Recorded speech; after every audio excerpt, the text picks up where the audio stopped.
Pemimpin besar revolusi Indonesia, Bung Karno, proklamator kemerdekaan 17 Agustus 1945, Bung Karno pernah mengatakan, kata Bung Karno, saudara-saudara sebangsa setanah air, salah seorang penyair kita, Khairil Anwar namanya, mengatakan, aku mau hidup 1000 tahun lagi.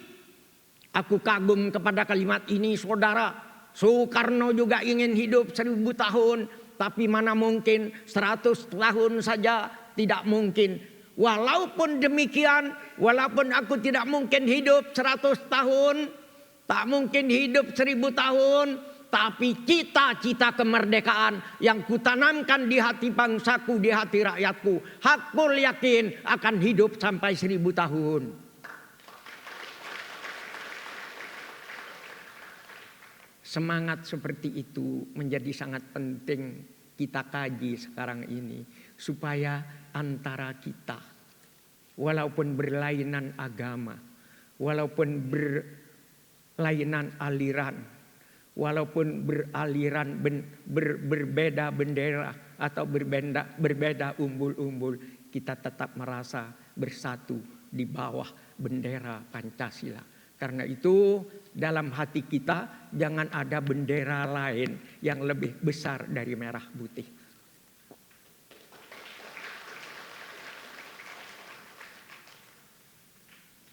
Jadi ketika kita punya rasa keindahan, kemudian dikaitkan dengan salah seorang pujangga Jawa Timur, yaitu Sunan Derajat yang dikuburkan di Lamongan. Sunan Derajat itu ngendiko, dadiya sira wong sing isa rumangsa, aja dadi wong sing rumangsa isa. Jadilah kamu orang yang bisa merasa, tapi jangan menjadi orang yang merasa bisa. Jadi dibagi dua, ada orang yang bisa merasa. Merasa bahwa kita ini putranya ibu. Kalau merasa putranya ibu, dia akan berucap dengan pantun yang indah. Bagaimana pantunnya? Bunyi pantunnya, buah mentimun, buah labu. Buah mentimun, buah labu. Di atas nyiru coba letakkan. Mencium tangannya ayah dan ibu, akan terasa harumnya surga. Jadi kita ini adalah, karena itu tidak salah kalau ada orang berkata, ibu, kalau kasihmu ibarat samudra sempit lautan teduh, tempatku mandi, mencuci lumut pada diri, tempatku berlayar, menebar pukat dan melempar sauh. Lokan-lokan, mutiara dan kembang laut semua bagiku. Ibu, kalau aku ikut ujian lalu ditanya tentang pahlawan, kalau aku ikut ujian lalu ditanya tentang pahlawan, kalau aku ikut ujian lalu ditanya tentang pahlawan, namamu ibu yang akan kusebut paling dahulu, lantaran aku tahu engkau ibu dan aku anakmu. Nikmat rasanya mencium tangannya ayah dan ibu, akan terasa harumnya sorga. Yang tidak merasa harumnya sorga mungkin tidak iso rumangsa, tidak merasa putranya ibu. Indah.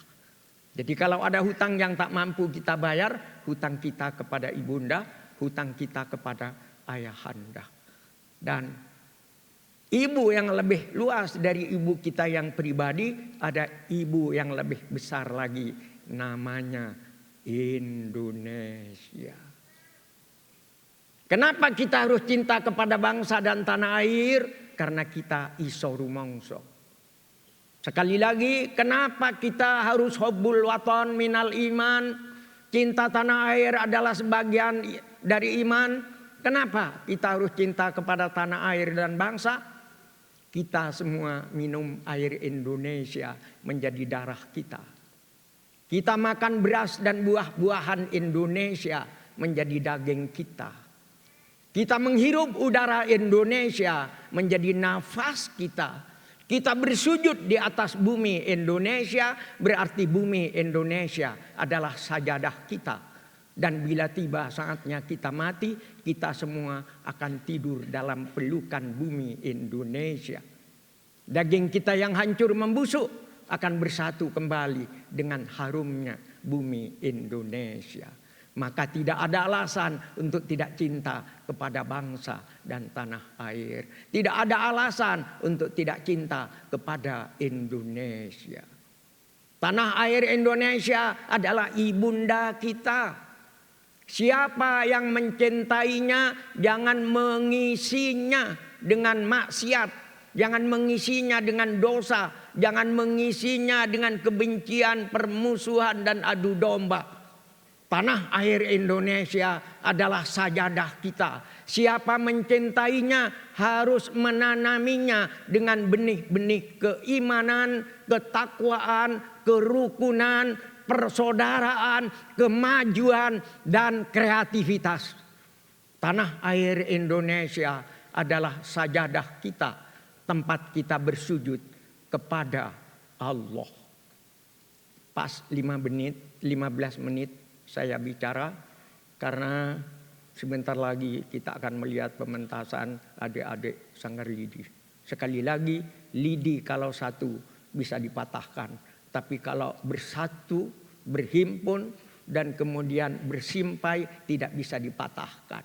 Dan simpai bagi kita bangsa Indonesia sekali lagi namanya Pancasila. Kalau boleh saya bercanda, pohon durian berbuah kedondong, pohon durian berbuah kedondong, sekian dulu dong.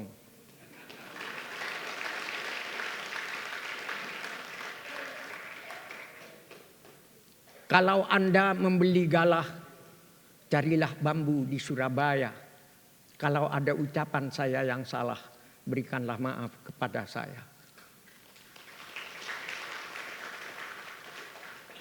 Dengan kita merasa bersaudara dengan siapapun, walaupun berbeda aliran, berbeda partai, berbeda agama, tapi marilah kita pulang dari tempat ini membawa cahaya merah putih yang dicahayai oleh ketuhanan yang Maha Esa, oleh Pancasila. Kita merasa tentram keluar dari taman budaya ini. Karena kebudayaan bukan kebuayaan. Sekali lagi, kebudayaan bukan kebuayaan. Karena seni bukan kencing. Seni yang benar adalah seni yang membuat kita makin rukun sesama kita, membuat kita makin tersenyum sesama kita. Sebab siapa orang yang mampu tersenyum di pagi hari akan mampu tersenyum sepanjang hari. Taman budaya cintaku, para hadirin sayangku, jejakku ku tinggal di sini, tapi senyummu ku bawa pergi.